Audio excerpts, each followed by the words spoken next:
नमस्कार दोस्तों, brain box channel में आप सबका स्वागत है। तो आज का हमारा टॉपिक जो है वो है ज्ञान यानी नॉलेज। नॉलेज किसे कहते हैं हम लोग सबसे पहले देखेंगे परिभाषा, उसके बाद ज्ञान के प्रकार देखेंगे और उसके बाद विशेषताएं इसकी देखेंगे। तो चलिए वीडियो को ज़्यादा बड़ा ना करते हुए हम लोग स्टार्ट करते हैं ज्ञान के अर्थ से।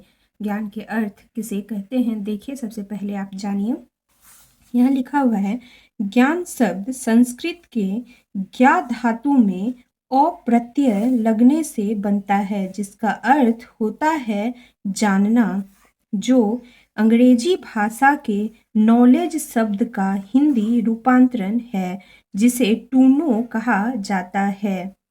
उसके बाद यहाँ पे देखिए, यहाँ लिखा हुआ है ज्ञान शब्द दर्शन शास्त्र के ज्ञान मीमांसा से लिया गया है, जो दो शब्दों के संधि से मिलकर बना होता है। दो शब्द क्या है तो देखिए, यहाँ पे ज्ञान और विज्ञान को जोड़ेंगे तो बनेगा क्या, ज्ञान का विज्ञान।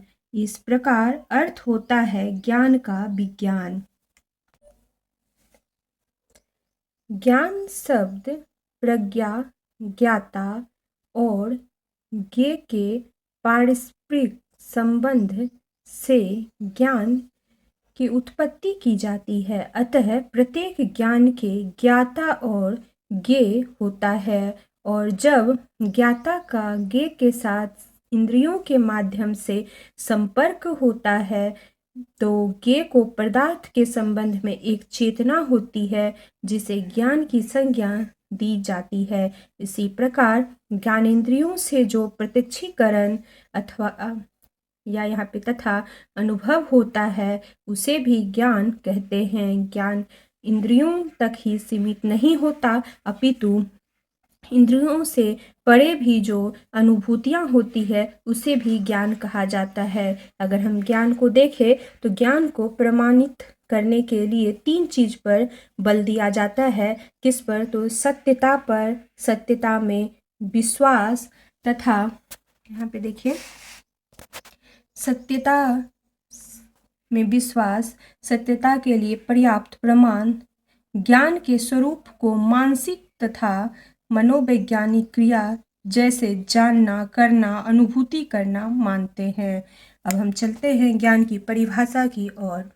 तो ज्ञान की परिभाषा क्या है, तो ज्ञान की परिभाषा बहुत सारे जो है दर्शन शास्त्र ने अलग अलग दी है, लेकिन प्रोफेसर रसल के अनुसार ज्ञान वह है जो मनुष्य के मन को प्रकाशित करता है।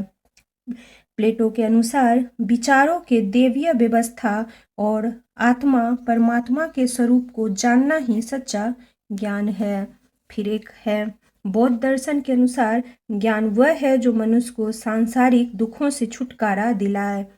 और हाब्स ने क्या कहा वहीं पर, तो हाब्स ने कहा कि ज्ञान ही शक्ति है। सुकरात के अनुसार ज्ञान सर्वोच्च सद्गुण है।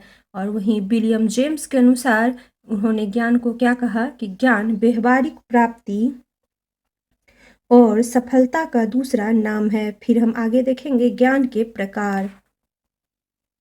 ज्ञान के प्रकार में हम लोग ज्ञान के जो प्रकार देखेंगे वो तीन प्रकार के होंगे, एक आगात्मक ज्ञान, एक प्रयोगमूलक ज्ञान और एक प्रागनुभव ज्ञान। अगर आप इस तरीके से डायग्राम बनाएंगे तो बहुत ही अच्छा आपको मार्क्स मिलेगा।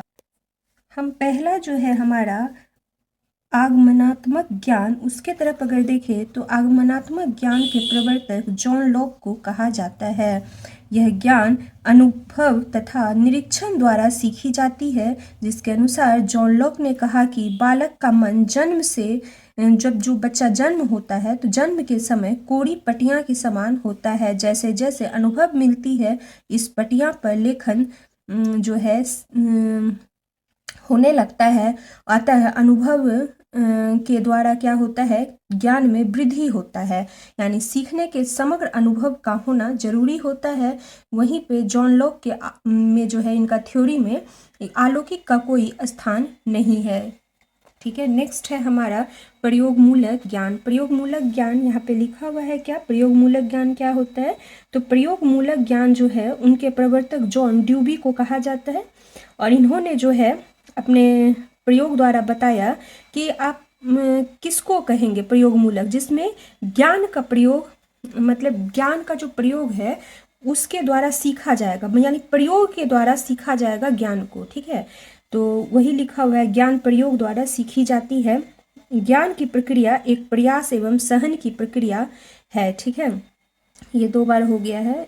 उसके बाद फिर आगे देखेंगे, एक विचार का अभ्यास है जिसमें प्रयास करना एवं ऐसे प्रयास के परिणाम से है जो फल प्राप्त होते हैं उन्हें सीखना कहते हैं। नेक्स्ट है हमारा प्रागुणभव ज्ञान। इसमें देखिए, इसमें क्या है, ज्ञान स्वयं प्रत्यक्ष की भांति समझा जाता है। इन्होंने कहा प्रत्यक्ष की भांति ज्ञान जो है स्वयं प्रत्यक्ष की भांति समझा जाता है।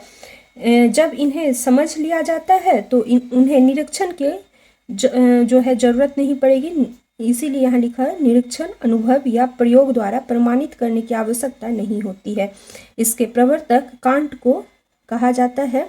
सामान्य सत अनुभव से स्वतंत्र होने चाहिए, उन्हें स्वयं में स्पष्ट तथा निश्चित होना चाहिए। गणित के ज्ञान प्रागुणभव ज्ञान समझा जाता है। अब हम नेक्स्ट देखेंगे ज्ञान की विशेषता की ओर चलते हैं।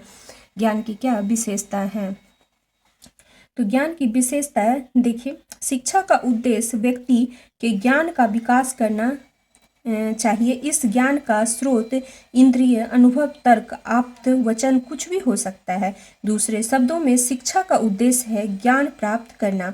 यह ज्ञान व्यक्ति अपने अनुभव से, विषय विशेषज्ञों तथा विभिन्न प्रामाणिक ग्रंथों के अध्ययन से प्राप्त करता है। शिक्षा बच्चे को इस योग्य बनाती है कि वह किसी भी प्रकार के ज्ञान को चिंतन व तर्क के आधार पर ही प्राप्त करे, मात्र तथ्यों को रट कर नहीं, मतलब रटना नहीं है, तथ्य के आधार पर करना है, ठीक है। फिर आगे देखिए, यहाँ पे लिखा हुआ है कि ज्ञान के विषय में और अधिक जानकारी प्राप्त करने के लिए हमें इसकी निम्न विशेषता का अध्ययन करना होगा। जैसे, तो आप इतने पॉइंट देख सकते हैं, यहाँ पे आपको दिख रहा होगा, है ना। जो भी सत्य है वह ज्ञान है। ज्ञान को अनुभव से प्राप्त किया जा सकता है। ज्ञान का कोई दायरा अथवा उसकी कोई सीमा नहीं होती है। ज्ञान निरंतर चलने वाली प्रक्रिया अर्थात कभी भी समाप्त न होने वाली प्रक्रिया है। ज्ञान में विस्फोट नहीं होता, अर्थात ज्ञान धीरे धीरे बढ़ता है, ना कि एक झटके में बढ़ेगा। ज्ञान तो धीरे धीरे होगा ना, धीरे धीरे होके बढ़ेगा। ज्ञान कभी समाप्त नहीं होता। आपको ज्ञान हो गया, वो कभी समाप्त नहीं होगा। सूचना ज्ञान का स्रोत है।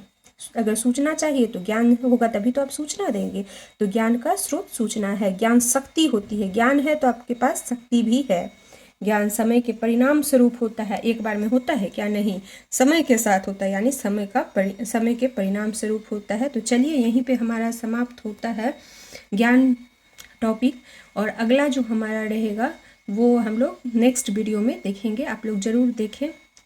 हमारे चैनल पर नए हैं तो सब्सक्राइब करें, लाइक करें, कमेंट करें और शेयर करें। धन्यवाद।